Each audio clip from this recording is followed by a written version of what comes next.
एलनाबाद की सियासी पीच पर चौधरी देवीलाल का परिवार एक बार फिर से आमने सामने हो सकता है। एलनाबाद की सीट जननायक जनता पार्टी के हिस्से आ सकती है। ऐसे में जजपा यहां से दिग्विजय चौटाला को आजमा सकती है। दिग्विजय चौटाला जनवरी 2019 में जींद के उपचुनाव में भी ताल ठोक चुके हैं। इंडियन नेशनल लोकदल की ओर से एलनाबाद से अभय सिंह चौटाला इस बार खुद चुनाव लड़ने की बजाय अपने बेटे अर्जुन चौटाला को चुनावी मैदान में उतार सकते हैं। ऐसे में हॉट सीट एलनाबाद में दो चचेरे भाइयों के बीच रोचक चुनावी जंग देखने को मिल सकती है। दरअसल एलनाबाद विधानसभा क्षेत्र साल 1967 से लेकर 1972 तक सामान्य, जबकि 1970 से लेकर 2005 तक आरक्षित रहा। 2008 के परिसीमन के बाद यह हल्का फिर से सामान्य हो गया। यहाँ पर 1967 से लेकर 2019 तक 13 सामान्य जबकि 2 उपचुनाव हुए हैं। कुल 15 चुनावों में से 11 बार इनेलो ने जीत दर्ज की है। 3 बार कांग्रेस जीती है जबकि 1 बार विशाल हरियाणा पार्टी को जीत मिली है। साल 1970 में हुए उपचुनाव में ओम प्रकाश चौटाला विजयी हुए और 2010 के उपचुनाव में अभय सिंह चौटाला विधायक निर्वाचित हुए। 27 जनवरी को अभय सिंह चौटाला ने एलनाबाद से अपना त्याग पत्र दे दिया था। ऐसे में यह सीट रिक्त हो गई। किसी भी सीट के रिक्त होने के बाद 6 माह की अवधि में उपचुनाव करवाना जरूरी है।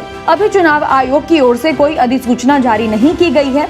ऐसा माना जा रहा है कि जुलाई माह से पहले ही अधिसूचना जारी की जा सकती है। दोनों ही सीटों पर जिस प्रकार के समीकरण अभी बने हुए हैं, उससे यही संभावना लग रही है कि यहाँ पर बड़े चेहरे चुनावी मैदान में उतरेंगे और ऐसे में विधानसभा चुनावों से करीब 3 साल पहले होने वाला यह चुनाव काफी रोचक रहने वाला है। यहाँ से 3 बार 2010, 2014 और 2019 में विधायक चुने गए अभय सिंह चौटाला खुद चुनावी ताल ठोकने की बजाय अपने छोटे बेटे अर्जुन चौटाला को लॉन्च कर सकते हैं। अर्जुन चौटाला इससे पहले पिछड़ा संसदीय चुनाव कुरुक्षेत्र से लड़ चुके हैं। भाजपा जजपा गठबंधन के तहत एलनाबाद की सीट जजपा के हिस्से आ सकती है। ऐसे में यहाँ से जजपा की ओर से दिग्विजय चौटाला को प्रत्याशी बनाया जा सकता है। जजपा पहले ही इस सीट पर अपना दावा जाहिर कर चुकी है। 29 साल के दिग्विजय चौटाला अपने दादा और अपने पिता को सजा होने के बाद सक्रिय सियासत में आए। वे अपने भाई दुष्यंत चौटाला की तुलना में काफी आक्रामक माने जाते हैं। 29 साल के दिग्विजय जींद उपचुनाव के अलावा पिछले साल संसदीय चुनाव में सोनीपत सीट से चुनाव लड़ चुके हैं। जींद उपचुनाव में 37,000 वोट लेकर दूसरे स्थान पर रहे थे। दिग्विजय चौधरी ओम प्रकाश चौटाला के बड़े बेटे डॉक्टर अजय सिंह चौटाला के छोटे पुत्र हैं। फिलहाल इंसो के राष्ट्रीय अध्यक्ष है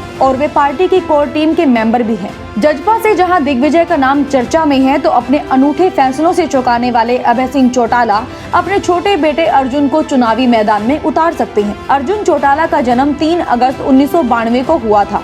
वे अभय सिंह चौटाला के छोटे बेटे हैं। 3री से 6ठी तक की पढ़ाई देहरादून से की। शिमला के बिशप कॉटन स्कूल से सीनियर सेकेंडरी किया। अपने दादा ओम प्रकाश चौटाला को जूनियर बेसिक टीचर्स भर्ती मामले में सजा होने के बाद वे राजनीति में सक्रिय हो गए।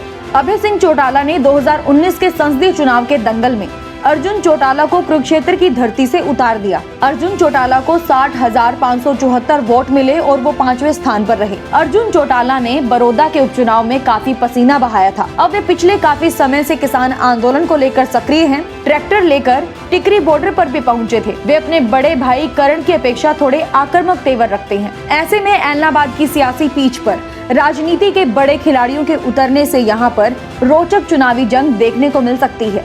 Bureau report, Republic Haryana.